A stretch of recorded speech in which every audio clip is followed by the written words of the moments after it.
because I can see you. What are the Puppet Slam rules? Are there any videos available of previous Puppet Slams? Well, do you mean like in terms of starting a Puppet Slam or just Puppet Slams in general?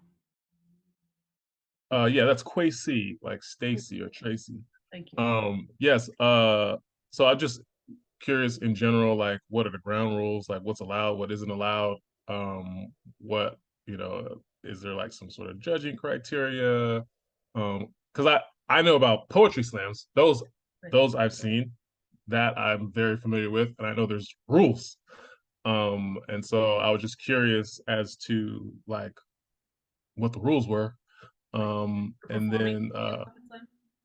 say that again. For performing in a Puppet Slam? Yes, for performing, for hosting, and like what to expect in terms of I know in poetry slams there's judges and all this kind of stuff. Um, so I was curious about that, and then the other question was, are there any like videos up somewhere that are worth watching? So just to get a sense of like how it goes down. Um, Yeah. yeah.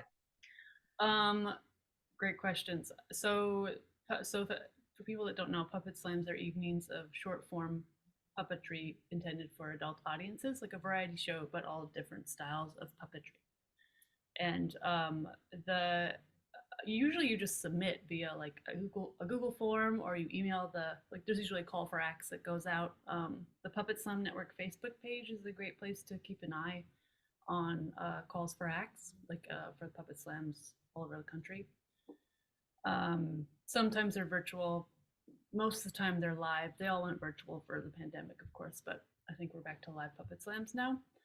And the criteria for them is that you're doing a puppetry act that's intended for adults. You could bring a kid piece to a puppet slam, and nobody's going to be offended by that. But there's going to be some like blue material in a puppet slam. Usually, there's at least one act that pushes the limits a little bit. Uh, and what area are you in? What part of you're in the U.S., right? I'm in Los Angeles. Oh, you're in LA. Okay, so there's a great puppet slam. I'm in LA as well. Uh, there's a great puppet slam here called Puppetzilla, and it's actually this Saturday in North Hollywood, I believe. Um, and it's a I'm live one. planning on going. You are okay, so you'll get a great idea. It's one of I think it's one of the stronger puppet slams in the country because we have such a so much talent here in LA. Not that there isn't talent elsewhere; it's just that it's a concentration. Um, but you can talk to the people there. Christine Papalexis is the curator. I can like send you her name and information. Let me just type it in the chat so you see it, and ask her about possibly performing Papalexis Puppetzilla Slam LA.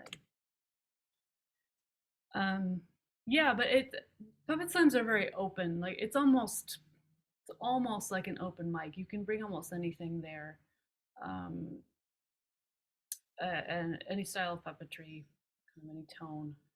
And uh, as someone who used to help curate and run puppet slams, like we love new talent because we tend to get a lot of the same acts over and over again, or the same performers.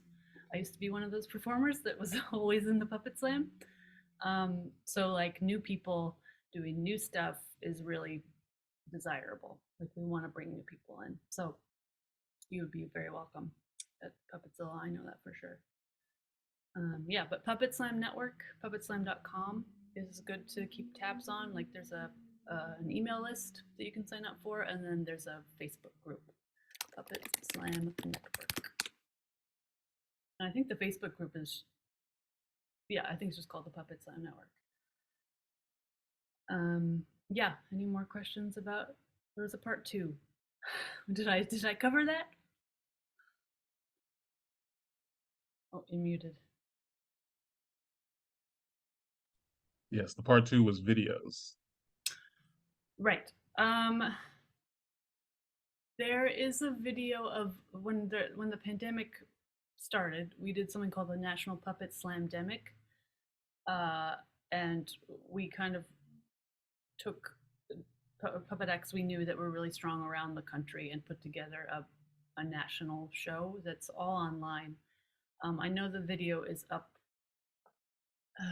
It's I think it's at Ibex Puppetry on the Ibex Puppetry Facebook.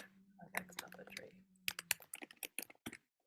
Also, I think just searching Puppet Slamdemic on Facebook would bring it up, and that's going to be like kind of top tier acts. That was a really fun show to do. It was like the beginning of the pandemic when we didn't know how Zoom worked. It was just sort of chaos, which makes it more fun. Yeah. And Andy, you had a question about puppet slams as well that I remember seeing. Is it just about starting a puppet slam in the UK? Yeah, I was just asking if, well, number one, I hear all about them online when I'm talking to American puppeteers, but I've no context whatsoever. The puppet scene where I live is me, you know, Right. and so I've started reaching out through the British Puppet Guild, um, and started to make a few contacts. But I was thinking it might be a form of performance that if nobody else is doing it, that I can introduce in our area at least, Yeah, So, that's the best way. If no one else is doing it and you want to do it yourself. So, I agree. Yeah. So the Puppet Slam Network gives grants to start puppet slams, and in the last couple of years, they started giving grants to overseas oh, puppeteers. So when I was running Puppet Slam Network, we gave a grant to Puppet Slam Mexico, Puerto Rico, Canada, and there's one in Trinidad now. The one in the UK would be really cool. I know there are weird like laws around like there was some hang up about getting the grant money to some of the slams, but I think they figured that out. So I don't think yeah. it's an issue. Well, at this stage, I'm not even worried about that because I can probably apply for funding over here to That's to great. get us started. Because the area I live in it's very low in terms of national funding towards the arts in our area. So they're looking for reasons, they're looking for opportunities to fund things, Oh, that's and it's great. it's coming up with an idea that is viable, which is why I thought, hey, why not think about puppet slams, that sort of Yeah, thing. So and the thing is, the like if people see something like that is happening, they'll be like, oh, why not create a puppet act? Like you'll get people, you'll build a well, community. I've started a theatre company which is making puppet theatre. I've found a couple of really good performers who I would shove onto a stage with a puppet tomorrow, sort of thing, and just say, be confident, do it, go for it. Yeah, that's awesome. Um, and it's as much about giving them opportunities as well because they're quite limited otherwise. So Yeah, I know Bristol has kind of a scene. I don't know. I think Puppet Place is in Bristol. I don't know if yeah, that's that's right. They're the other end of the country from me, so okay. it's Too it. far Yeah, away. yeah, Yeah, I get basically. it. Originally, I'm from that neck of the woods, but I've moved up to the north of England, and there's nothing really. There are some festivals that occur, but they're biannual, that sort of thing. So Okay. we don't tend to see too much up here. So Okay. Yeah, I think it's really cool when people start little puppetry movements in like little parts of the world. But the criteria for a puppet slam, if you're going to apply for a puppet slam grant eventually, I can tell you what that looks like. Is it's a show that's 75% puppetry acts, and that can be all styles. Shadow, hand, um, tabletop, bunraku, parade puppets, anything. And you do have to have produced one puppetry based show before. Usually, we like to see like an actual puppet slam having been produced. So, what you're talking about getting funding where you are and starting something, you can then apply for the puppet slam grant and get even more money. yeah, Um, we've just had one of our shows produced over here. oh, so, So so you're so yeah, yeah, as a criteria, that would be great. So yeah, you would be I like criteria I can tick. yes, yes. And this is all on the Puppet Slam Network Yeah. website. I know that because I created I created that page for the grant requirements. Um, but yeah, it's like we want to see mostly puppetry. There can be some other acts thrown in there.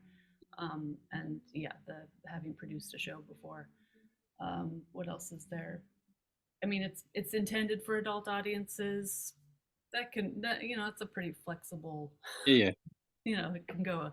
A lot of puppetry acts do tend to be a little more, I don't know, childlike, but then you see kind of blue stuff, which is interesting and mixes it up.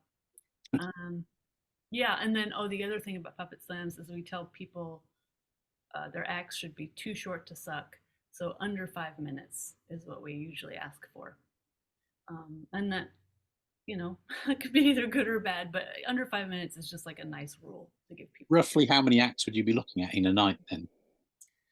I think it's good to go for about an hour for a show. I would say that's between 7 and 10 acts. Yeah, you could do less. I mean, I don't think anyone's offended if a show is only 45 minutes. Yeah. Depending on what they paid for a ticket, I suppose.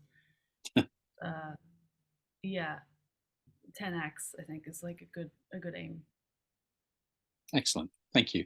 Yeah. Any other Puppet Slam questions that anyone's thought of?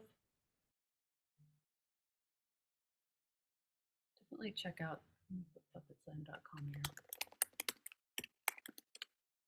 There's a map on puppetslam.com. It's a Google map of all the Puppet Slams all over, mostly North America, but I think it's going to start expanding over the next few years.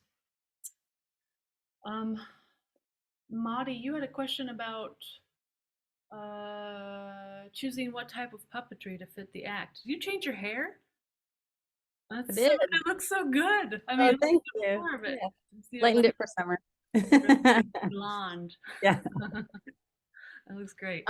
Yeah, so I just kind of dabble in puppetry. I got all the different styles. So just how do you personally choose the medium, or I don't know if there's like tips or right.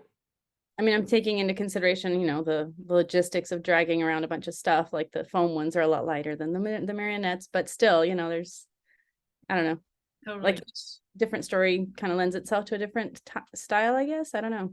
Yeah, I mean, it's really a matter of personal preference. I think most puppeteers have a style they tend to work in, and that's usually, the puppets you have around are going to be the easiest sort of thing to use and the most convenient. Right. But I mean, I definitely see more dark stuff being done with shadow puppetry, because it's in the dark, and it's shadowy, so it lends itself well to tragedy or mystery or kind of darker, dramatic stories. Okay. But that doesn't mean that you can't. I've seen comedy done with shadow very effectively as well. And then I think you see more comedy being done with hand puppets, Muppet style puppets. But again, like it's what you feel is right. Like for me, for my own process, I usually can visualize what the thing looks like, like I can sort of see the story in my head, and that's what is the deciding factor. It's like, how do I see this coming to life? Okay.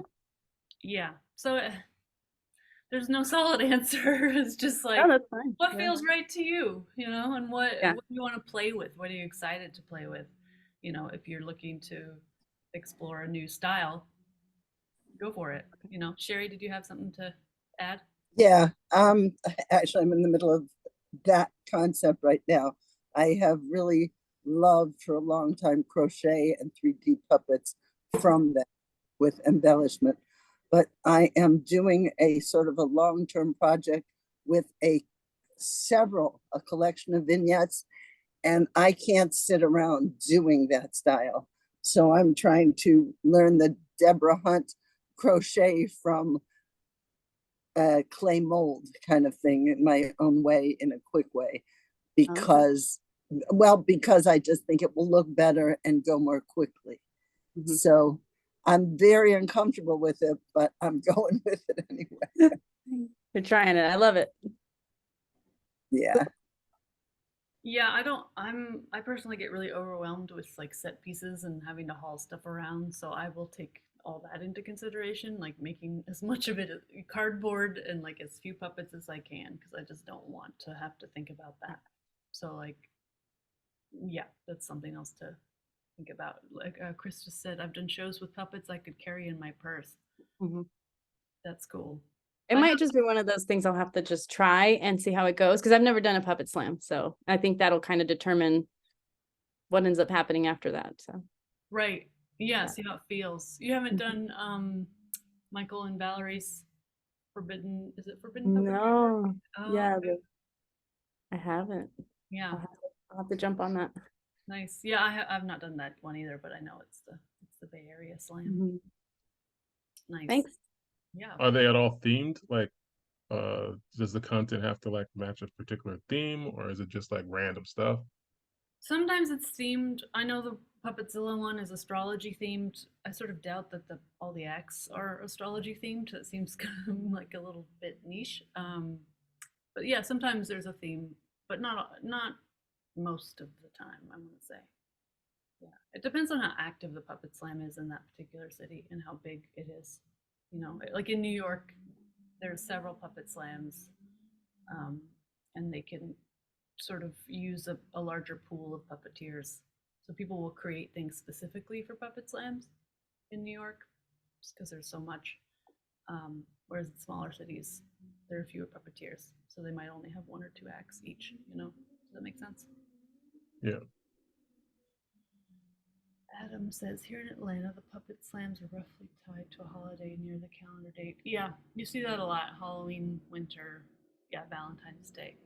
Um, I think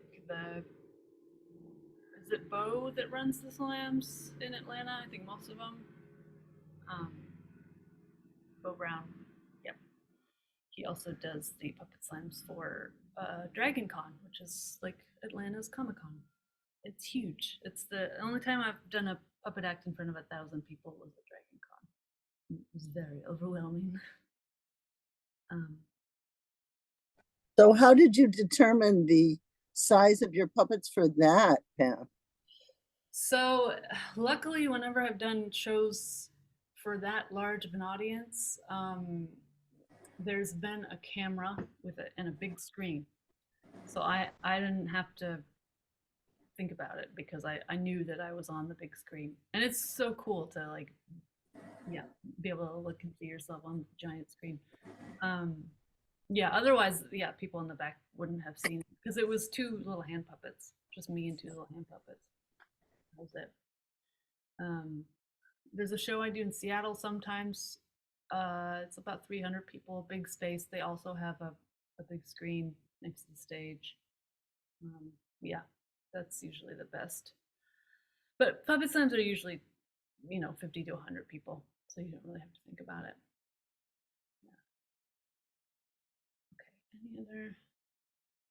Oh, could you recommend organizations that offer beginning puppetry classes or workshops for adults, particularly in NYC or online? That's a hard one because there's not a lot. There's the Center for Puppetry Arts, I think, which is some online classes, but I don't know that they're usually available. Yes, Marisol, Stacy Gordon of Puppet Pie has online classes. I think a lot of them are like monitor work and puppet building.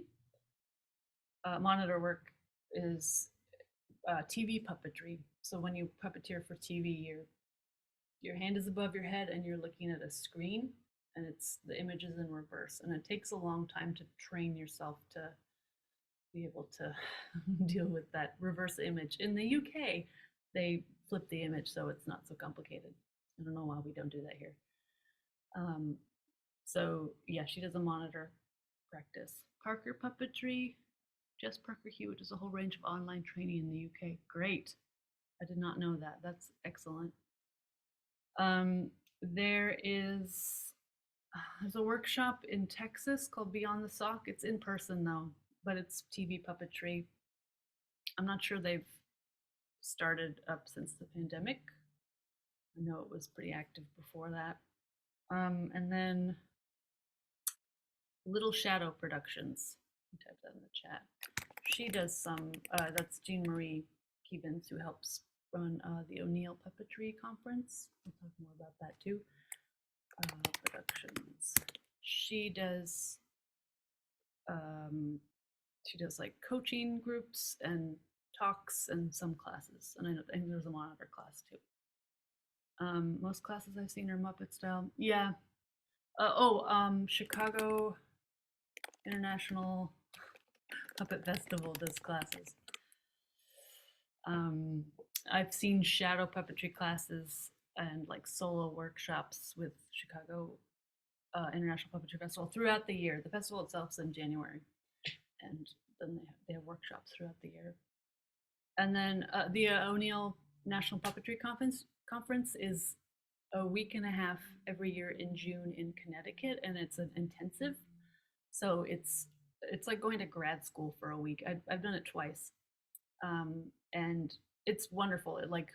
It will blow the world of puppetry open for you, because you will see every style and meet every kind of puppeteer. And it's on the campus of the O'Neill Theater Center. It's this beautiful campus in Connecticut, and you choose a track. So the first year I did like writing for puppetry track, and I, wrote something for it over the period of a week. And then there's different master classes every day, and you have the option of creating a piece to perform at the end, a short piece. So it's a lot. There's a lot happening. And then every night there's an open mic at the pub, and puppeteers love to drink, so everyone's there. But they do different tracks every year. Let's see, O'Neill National Puppetry Conference. If you're on my email list, I've definitely, oops, sorry about the O'Neill part of that. I've definitely mentioned it several times and provided links and stuff, but if you Google that, you'll find out about it. So if you want to go deep and learn everything, definitely do the O'Neill. It's worth it. It's not cheap, but if you're getting excited about puppetry and you want to dive in, I would definitely go to the O'Neill. It was kind of life-changing to me. I did it in 2016. That's a long time ago.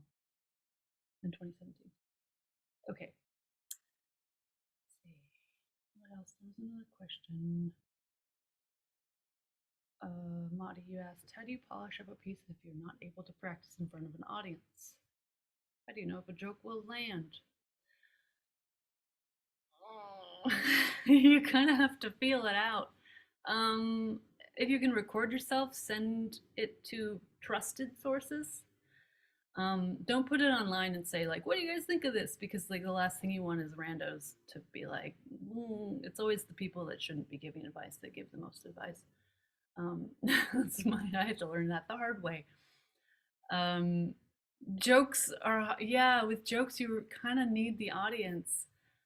And like different audiences will respond different ways. Once upon a time, I dated a comedian ages ago, and he was gonna do it like a TV thing, and he did the same set 3 times at 3 different shows in one night, and I went to each show with him. And it was the exact same set, and every audience responded completely differently. Like he killed it at one show, bombed at the other show, and just did okay at the third one. This is like in a row. It was like the best comedy education I could have asked for. So you just don't, like, it just depends on the audience, the mood that night, or how you're feeling. But I think the rule for me is like, if I think it's funny, it's probably funny. You kind of have to trust yourself. Yeah. Or also, if you can record yourself, put that recording aside for like at least 2 weeks, longer if you can stand it, and then watch it later. You'll have fresh eyes, and you'll be able to know what's working and what's not. Yeah. Time really helps with a lot of things. I recently revisited an act I haven't done for years and years. Someone mentioned it to me because it's on YouTube, and I was like, I haven't watched that in a long time. And I went back and watched it, and I was like, this is not bad. Like, I don't remember feeling that way about it when I was performing it. It was just, I don't know, just a little puppet piece, but yeah, I was kind of impressed with myself, you know, which is good. It would suck to go back and realize I hadn't been doing this shitty puppet act all over town. Um, yeah, Sherry, did you have a question? I saw you raising your hand. No? Okay. Just excitement. Oh, thank you for the link to the Slamdemic. That is super helpful. I would have had to dig around for that. Certainly places that I don't perform because my show doesn't go over as well. Exactly. Like, for instance, every time I've performed in a bar, like, it's just not the right environment for puppetry. People are like, what? I don't understand why I'm watching a puppet show right now. I just wanted a beer. Yeah, some environments just aren't gonna, you're just not gonna like it. And it's not you. Sounds like I have to jump in and try. Yeah, and it sucks that that's how it is. But I don't know. Anything that's worthwhile is usually scary. I find. Yeah. Let's see. Someone asked about. Someone just said taxes. Is that person present and want to expand? Like, how? What do you do about taxes? No. I've never made enough doing puppetry. I hate to say this, but I've never made enough doing puppetry to have to pay taxes on it. Or if it's something that is higher paid, it's like a W-4 and it's all sort of, I don't have to worry about it. Yeah, I would like to make more doing puppetry, but it is what it is. I think that I'm out of questions. Taxes. Yeah, it was Christina who asked about taxes. Okay, anybody else have anything to ask? Let me check Instagram. It's only been a half hour. Or want to hear any stories? Let's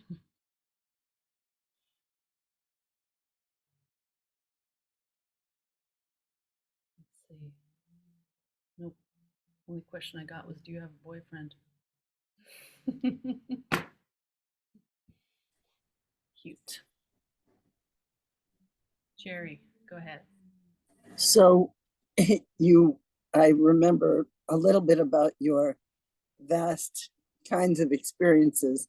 And at what point did you feel you were hitting more than missing in what you wanted to be doing? You know, what elements in yourself or in the environments you put yourself in brought you along? Hitting more than missing. You kind of know within the first few performances if something's working.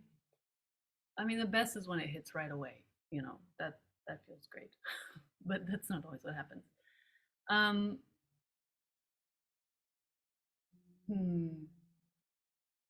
Let's see. When I've ditched acts,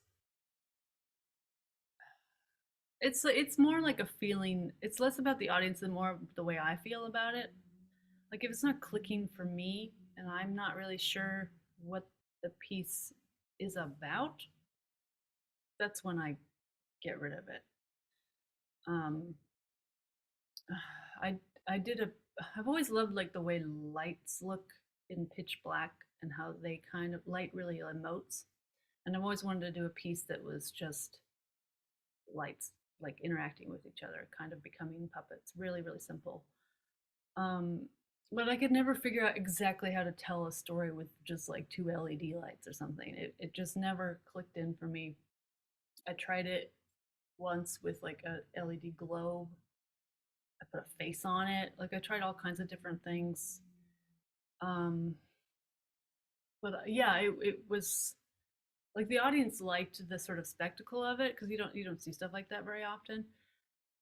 But it just didn't land, and it was more that I felt like I don't know, I still don't know what this is about, but eventually it might turn into something. It still hasn't. It's been years and years, but you know, it's more about how I feel about it. I think because imagine if you create a piece that you don't like but the audience loves, like you're not gonna you're not gonna perform. I'm as a performer, I'm pretty burnt out on most of my acts, and I just don't perform that much anymore. Even though you know they sometimes they don't land as much because I don't know, my energy is wrong, but they still could be out there, but it's not fun for me. You know, it should be fun for you and interesting and challenging. I think that's kind of the bottom line. Yeah. Imagine, yeah, it's just like going to work. If you're like, this act is great, but I hate performing it. You know, you don't want that for yourself. Yeah. Go ahead. I can do a follow-up with that, Pam. Sure, Is that yeah, all right? yeah. So I have heard the concept, a few people have talked about writers and performers about an inspiration landing. And if you don't pick it up, it will sort of go somewhere else and someone else will absorb it or do it in sort of a, not a literal sense, but it could be almost. I wonder if you ever had that experience with something that didn't land with you, like those lights or some other thing that you then saw someone interpret in a way that did seem to work. Yeah, I have. I think it's Elizabeth Gilbert talks about that in her book Big Magic. She has a whole chapter about if you don't grab onto them and use them, they find someone else.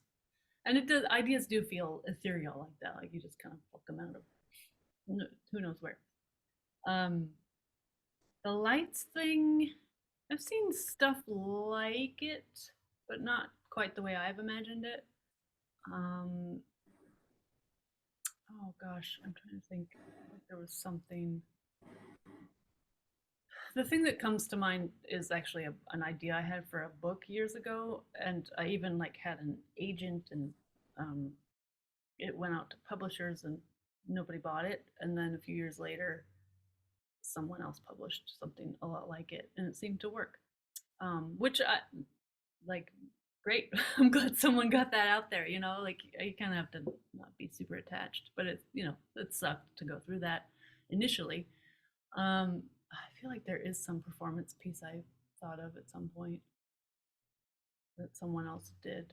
Oh, you know what it was? Like the ideas I've had for classes other people have done. Yeah, but it's like one of those, it takes all kinds. So even if you end up doing it anyways and deliver it the way you deliver it, it's gonna be different than that. Like there's a book called Be Here Now, and there's The Power of Now. Like okay, it's all about now, but they're two different voices, two different people. It's good coming through a different filter. So even if someone else does your idea, you can still do yours. Actually, a class that I want to teach is where I give everyone the same story, like a sort of a fairy tale structured story, Cinderella, for example. And everyone goes off and does that story in their own style, and they would all look completely different. Like I know they would, not just because of the puppetry style, but because of how we all interpret things. Yeah. So yeah, if someone takes your idea, don't be discouraged, or sue them. It's up to you, because there are lawyers for that. What's that called? Personal, I can't remember. Creative rights? I don't know. Whatever. No one's going to sue anyone in this group. Okay, any other questions?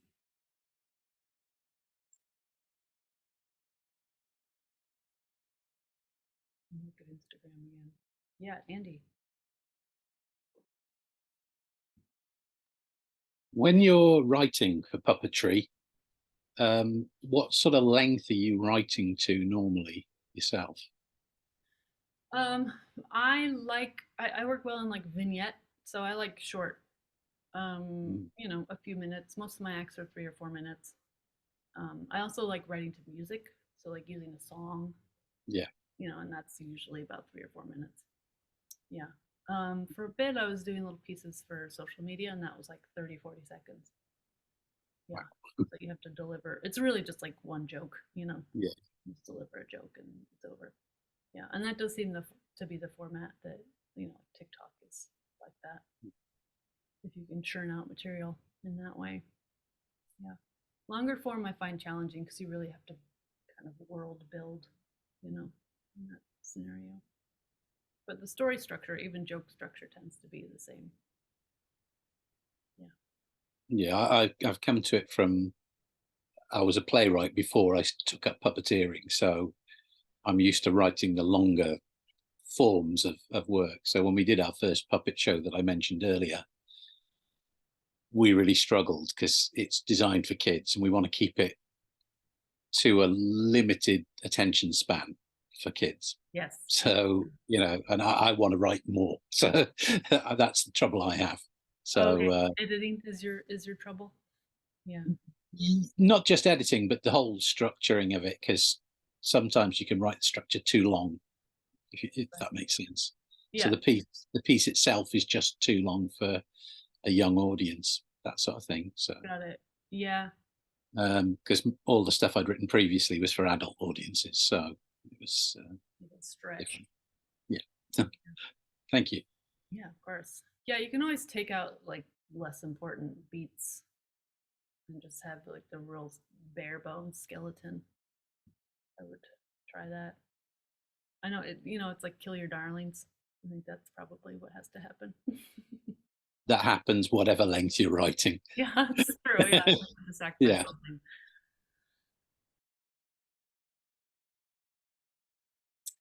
They say at the O'Neill, try, fail, try again. Right, rings very true. Is there a point in creating, writing, building when you had to completely scrap an idea? Yes, because you're either going to end up with like a puppet or a set piece that you can reuse, or like a joke or like a story bit that you can reuse. Like you know, when you're scrapping something, you can always reuse it for parts, right?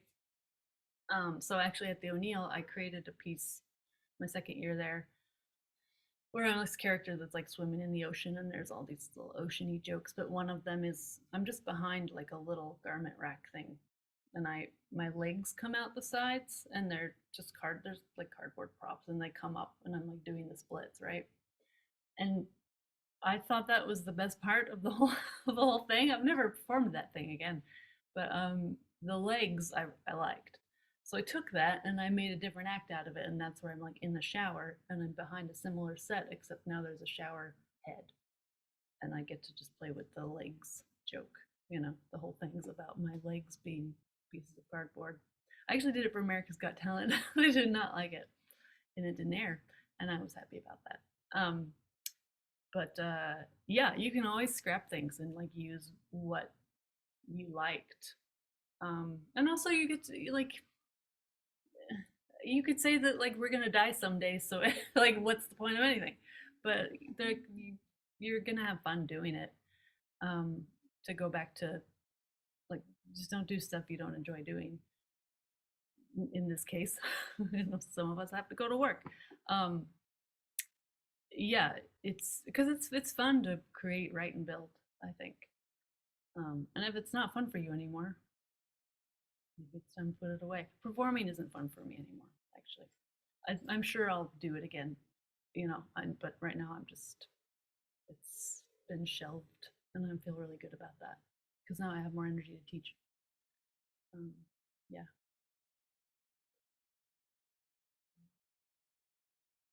Any more questions?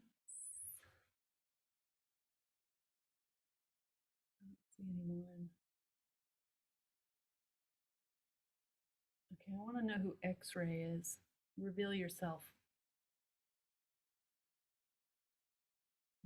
That's what I thought.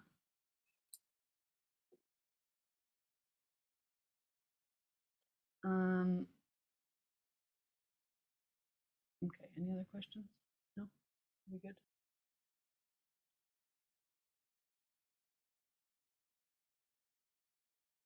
Last call.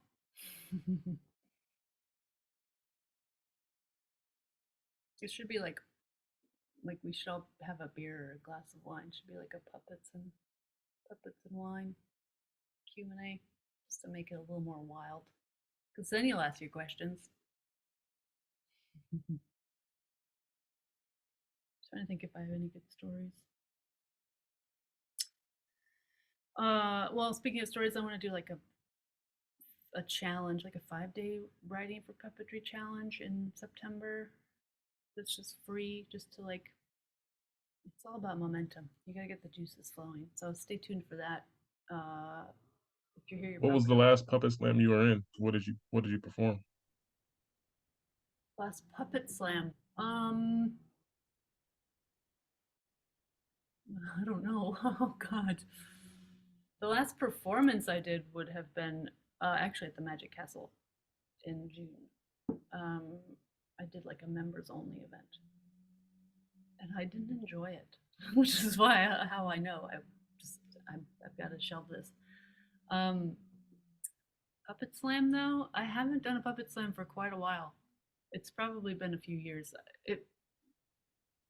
When Puppet Slams were virtual for the pandemic, I would send like videos, and that's probably the last time I performed in a Puppet Slam. Yeah.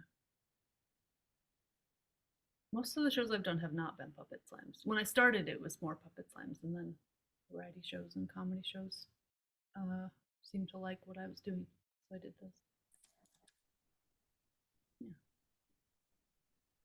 Yeah. Sherry? So what's the thrust of your energy now? I'm I'm doing this kind of stuff. I've had people reach out about like coaching, getting help with acts, coaching via Zoom and also email. So you can send video. I send, feedback, and that's cool because a lot of us are introverted and don't have a lot of time to be on Zoom. So I'm liking the email coaching a lot, and yeah, developing classes. I really want to do an event, like a weekend long. I'm calling it Puppet Summit, where I have, asked people to teach workshops on all kinds of things, and it's kind of aimed at like makers and performers and people that are just want to explore puppetry and get really into it.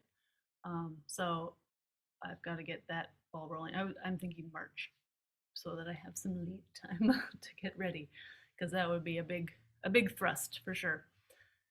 Yeah, kind of like business building a little more, building it on top of kind of what I've built already. Now that I have this repertoire of performances. Yeah. Is it okay to share here a guild event? Yeah, of course. I want to know for San Francisco Guild. It's not the San Francisco Guild of Puppetry. San Francisco area Puppetry Guild. San Francisco Bay Area Puppetry Guild. Got it. There you go. You got it. Let me grab the info real quick and I'll put it in the chat. Okay, yeah. Yeah, if anyone wants to promote anything, go for it. This is a friendly space. Go to Ron. Thanks. Thanks, Adam.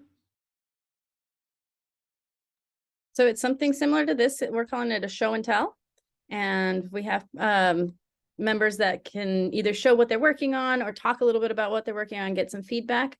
And it's all online, and I can put the link to get I'll put the link to get the link to that. Great. Oh, that sounds great. Yeah, we need more stuff like that.